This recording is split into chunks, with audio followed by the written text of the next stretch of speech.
इंदापूर नगर परिषदेची निवडणूक सुरू झाली आणि या निवडणुकीकडे पुणे जिल्ह्याचं लक्ष होतं। एक नाव चर्चेत आलं आणि संपूर्ण जिल्ह्याचं लक्ष केंद्रित झालं इंदापूरमध्ये।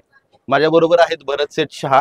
भरतसेठ शहा हे आता राष्ट्रवादी काँग्रेस पक्षाकडून नगराध्यक्ष पदाचे अधिकृत उमेदवार जाहीर झालेले आहेत। आत्ताच नुकताच त्यांनी प्रवेश केलेला आहे आणि त्यांच्याबरोबरच आपण बातचीत करणार आहोत। शेठ, काय सांगाल, जनतेतून नगराध्यक्ष होण्याची कदाचित पहिलीच निवडणूक, कसं सामोरं जात आहे? दुसरी निवडणूक। मागच्या टर्म मध्ये माझी भाऊजाई उभा होती, त्यावेळेस काँग्रेस पक्षाच्या तिकडून लढलो होतो। या 5 वर्षामध्ये जे काम केले, जे कामाच्या काही त्रुटी राहिल्या, त्या कोरोनामध्ये 2-3 वर्ष काम करता आलं नाही, ते कामाचं विजन घेऊन या इंदापूर शहरामध्ये पुढे जाण्याचं तर आम्ही या निवडणुकीमध्ये उतरलेलो आहे। केवळ स्वार्थासाठी किंवा कुठल्या पदासाठी ही निवडणूक लढवायची नाही। केवळ या इंदापूर शहरामध्ये शहर वाढतंय, हद्दवाढ होतीये शहरामध्ये, आज नागरिक मोठ्या प्रमाणात नागरीकरण होते, दळणवळण वाढते, या सगळ्यांचा एक चांगला विकास झाला पाहिजे, एक विजन असणारी माणसं याच्या मागे आपल्या पाठीमागे असली पाहिजे, या विचाराने आम्ही या दादांच्या नेतृत्वामध्ये आम्ही इथं आलो।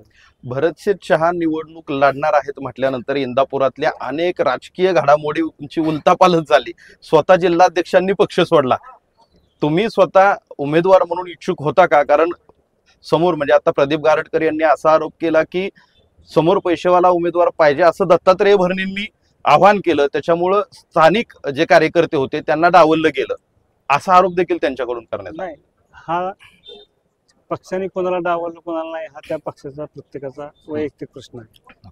मी माझ्या 5 वर्षाच्या काम करताना जे काही आम्ही काम केलं, त्या कामाच्या जोरावर आम्ही आज तिकीट मागत होतो। आम्हीही जिथं काम केलं तिथं आहे तिथं निष्ठावंतच होतो।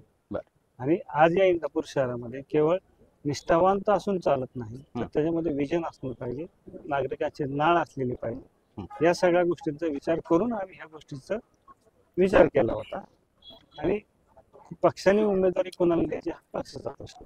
तुम्ही मगाशी भाषणात पण उल्लेख केला की तुमचं विजन काय? विजन आहे नेमकं? या इंदापूरमध्ये जे प्राथमिक शिक्षण आहे, जे आज खाजगी शाळांमध्ये खूप महाग आहे, तेच शिक्षण आज आम्हाला प्राथमिक शाळेमध्ये मिळालं पाहिजे।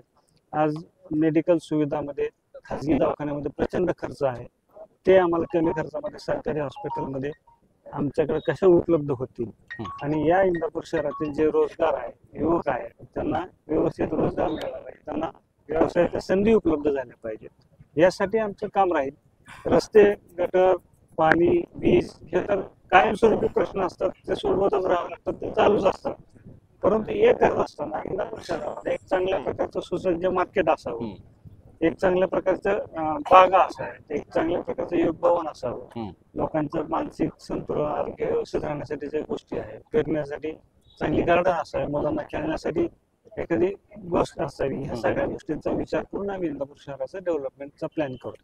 निवडणूक हा तुमच्यासाठी नवीन विषय नाहीये, तुम्ही अनेक निवडणुका लढलात, परंतु आता ह्या वेळेस समोर तुल्यबळ आघाडी आहे, कसं फेस करणार आहात सगळे? नाही तर तुल्यबळ असं म्हणण्यासारखं नाही, आता काही गोष्टी तिकडे होत्या त्या इकडे झाल्या, इकडच्या तिकडे झाल्या, आम्ही जागेला झालो एवढंच सांगतो। तुमचं असं म्हणणं आहे की समोर तुल्यबळ नाही? तुल्यबळ आहे की, मागच्या वेळेस पण तुल्यबळच होतं ना, मागच्या वेळेस आम्ही दोघंच उमेदवार होतो, त्यामुळे तुल्यबळ हा विषय नाही। शेवट आज जनतेची नाळ जनतेशी असते, जे आता पक्ष बघत नाही, व्यक्ती बघते आणि ज्यांची नाळ समाजात जोडली त्याचा विचार समाज नक्की करतो।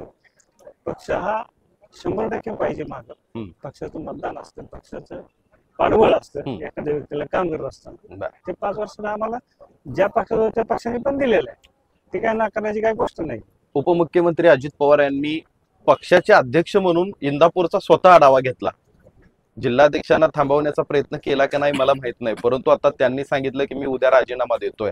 तुमच्या आणि अजित पवारांची इंदापूरच्या राजकीय समीकरण किंवा इंदापूरच्या विकासाबद्दल काय चर्चा झाली? आश्वासनं कशा पद्धतीचे देण्यात आले तुम्हाला? आम्ही मगाशी सांगितले की आश्वासन हा आमचा दुसरा विषय नाही, आमच्या विकासाच्या विधानाला दादांनी आम्हाला जेवढं सहकार्य करता येईल तेवढं सहकार्य करून सांगितलं आणि ते त्या प्रकारे करतील असा आमचा ठाम विश्वास आहे। बहुतेक सगळ्या इंटरव्ह्यू मध्ये विरोधकांनी असा आरोप केला की उमेदवार पैसेवाला आहे म्हणून तिकीट दिलाय। मी मगाशी माझ्या भाषणात उल्लेख केला की माझ्याकडे पैसे आहेत, हे माझ्या कष्टाचे, माझ्या वडिलांनी माझ्या कुटुंबाने जे 24 तास आम्ही कष्ट करतो बरोबर. दुकानामध्ये असेल कधी असेल म्हणजे आम्ही असं कुठलाही माझ्या पैसा आहे तुम्हाला स्वकष्टाचा आहे किंवा मार्गाने कमवलेला नाही. अच्छा.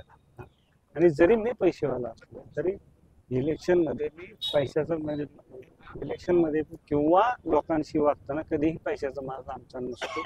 माझी सामान्य जनतेबरोबरची जे डाळ आहे जे प्रेम आहे त्याच्या बळावरच मी निवडणूक लढवतो. शेवटचे 2 प्रश्न शॉर्ट मध्ये इंदापूरकरांना काय आव्हान कराल?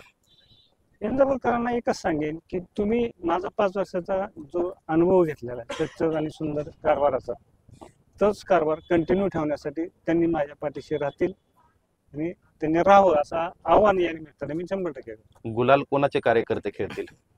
ते 3 तारखेला कळेल. तुम्हाला विश्वास नाही? मला 100% विश्वास मी मागे सांगितलं ना की जल्लोष आमचाच आहे आम्ही जागेवरच आहे. अच्छा, ठीक. हे होते भरतचे शहा की जे आता इंदापूर नगरपालिकेचे नगराध्यक्ष पदाचे उमेदवार आहेत आणि तुल्यबळ लढत आहे. मात्र ते सांगत आहेत की इंदापूरचं विजन घेऊन आम्ही ही निवडणूक लढतोय. सगळ्यात महत्वाचं राजकीय घडामोडी काय घडल्या याच्याकडे माझं लक्ष नाहीये. मला इंदापूरचा विकास करायचा आहे. त्याच्यामुळे येणाऱ्या निवडणुकीचा निकाल आणि त्या निकालांचा गुलाल हे माझेच कार्यकर्ते खेळतील. इंदापूरच्या या निवडणुकीवरती आपण शेवटपर्यंत लक्ष ठेवून राहूयात आणि तुम्ही या इंदापूरच्या निवडणुकीबाबत तुमचीही मतं कमेंट करत राहा. धन्यवाद.